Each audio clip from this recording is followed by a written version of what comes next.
말레이시아 여행기 세 번째, 마지막 이야기가 될 것 같습니다. 페낭은 저번 시간에 말씀드린 것처럼 화교들이 가장 먼저 이주해온 곳이고 거의 중국 문화권이라고 보시면 됩니다. 크기는 제주도보다 조금 큰데 100만 명 정도 인구가 살고 있어서 꽤 큰 지방도시라고 보시면 됩니다. 안타깝게도 한국에서 오는 직항은 없다 보니 KL을 경유하거나 배를 이용하셔야 하고 개인적으로 볼거리는 KL에 비해 훨씬 많았던 곳이었습니다. 페낭에 도착하자마자 한 식당을 찾아 김치찌개에 라면 사리를 넣어서 먹었습니다. 역시 한국인은 김치찌개입니다. 그 뒤로 쇼핑몰을 돌아보며 선물 때문에 스타벅스 컵을 사려고 돌아다녔는데 이제 시티컵이 더 이상 나오지 않는다고 합니다. KL 쪽에서 저번 시간에 말씀드린 뇌물 때문에 스타벅스 매장 하나가 분란이 생겨서 말레이시아에서 철수했다고 하던데 아마 미국과 말레이시아 관계가 별로 안 좋은 영향이 있지 않은가 싶습니다. 만일 페낭 쪽에 들려서 시티컵을 구매하실 예정이면 건희로드의 쇼핑몰 스타벅스에 소량이 남아있었습니다. 다른 6곳 정도에서는 그 어디서도 이름이 적힌 시티컵은 판매하고 있지 않았습니다. 다음날 오전에 일어나자마자 친구 아버지와 함께 페낭 식물원 근처를 트레킹 다녀왔습니다. 아버지와 함께 움직이다 보니 동영상은 제대로 촬영하지 못하고 사진만 몇 개 찍었는데 매우 도움이 되는 귀중한 시간이었습니다. 원래는 원숭이들이 많아서 등산을 가면 사람들을 공격하고 그런다고 했는데 저는 거의 보지 못하고 마지막에만 볼 수 있었습니다. 말레이시아 식물들의 특징은 우리나라처럼 피톤치드 같은 냄새가 없고 약간 탄 듯한 냄새가 섞여 있어 공기가 좋다는 느낌은 받을 수 없었습니다. 오후에는 페낭 쪽 직장인들이 많이 들리는 로컬 푸드에 들러서 밥을 먹었는데 저번에 소개해드린 한식들과 반대로 한 그릇에 12에서 14링기트, 한화 약 4,000원 정도 밖에 하지 않았습니다. 여기서도 중국인이 김치찌개를 판매했는데 김치찌개는 돌솥에 18링기트 정도로 주변에 비해서 가격이 조금 있는 편이었습니다. 말레이시아 음식들은 대부분 인도네시아나 중국에 뿌리를 두고 있는 느낌입니다.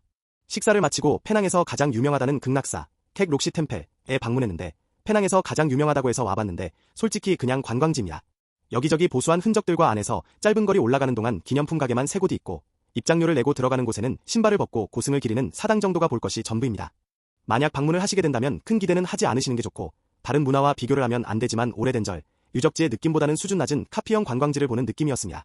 그래도 설명을 드리자면 전체적으로 웅장한 크기의 건물들이 나열되고 있고 소원을 빌 수 있는 향초와 기와장 등이 준비되어 있습니다. 기념품 가게에서는 사진을 찍을 수 없는데 저는 사람이 없어서 사진을 먼저 찍은 후 사진을 찍으면 안 된다는 이야기를 듣고 그 뒤에는 사진을 촬영하지 않았습니다. 기념품 사진을 왜 찍으면 안 되는지 이유는 모르겠습니다. 그래도 극락사에서 차를 타고 위로 올라가게 되면 이탐댐이 자리 잡고 있습니다. 말레이시아도 여느 나라와 마찬가지로 물이 좋지 않습니다. 대부분 정수 필터를 꽂아서 샤워기를 사용하는데 페낭은 섬이다 보니 이게 조금 더 심했고 그 때문에 이탐댐을 만들었다고 합니다. 지금은 페낭의 상수도를 공급하는 아주 중요한 역할을 하고 페낭 사람들이 트레킹을 하는데 이용하기도 합니다. 오후에는 페낭 옆에 있는 아이콘시티로 이동해서 친구네 작은아버지 가게에 들렀습니다. 페낭은 랜드와 섬 두 곳으로 나뉘어 있는데 이곳은 랜드 쪽입니다. 큰 도시는 아니다 보니 외국인들은 모르는 경우가 많지만 사진에서 보시는 것처럼 번화가입니다. 삼겹살을 조져주었습니다. 페낭에서 짧은 보리를 마치고 다음날 다시 KL로 돌아왔습니다. 올 때는 새로 생긴 다리를 건너서 돌아왔습니다.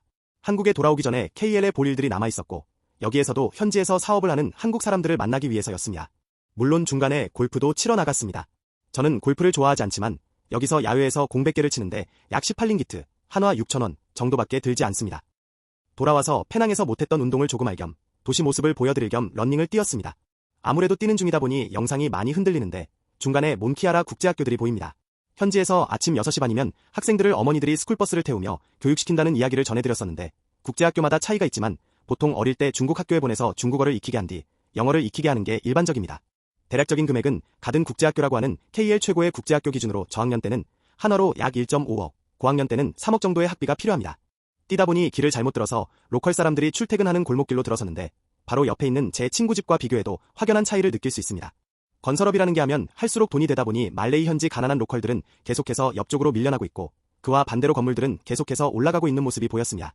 말레이시아 같은 경우 경제권은 화교 출신 말레이들이 쥐고 있고 동말레이시아에 비해서 서말레이시아가 많이 부유한 편입니다. 싱가포르가 말레이시아에서 독립을 하게 된 계기도 화교 집단을 분리시키기 위한 것이 컸는데 그 덕에 싱가포르는 동남아에서 최대의 부국으로 성장했고 말레이시아는 이슬람 교리와 기타 정치적인 문제로 빈부격차가 심해지고 있는 모습입니다. 여러 비즈니스 자리들이 있다 보니 초반에 말고는 영상들을 많이 찍지 못해서 아쉬움이 조금 남습니다. 말레이시아는 제 영상들에서 보신 수준으로 생활하게 된다면 한국보다 돈이 더 들기도 합니다. 그럼에도 인건비가 저렴하고 한국보다 자원이 많다 보니 아무래도 성장성은 더 있는 편입니다. 다만 외국인에 대한 대우가 한류가 있다고는 하나 썩 좋은 편이 아니므로 이런 부분을 고려해서 여행과 한 달 살기, 이민을 선택하시면 좋을 것 같습니다.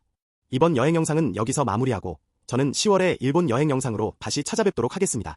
감사합니다. 구독과 좋아요는 큰 힘이 됩니다.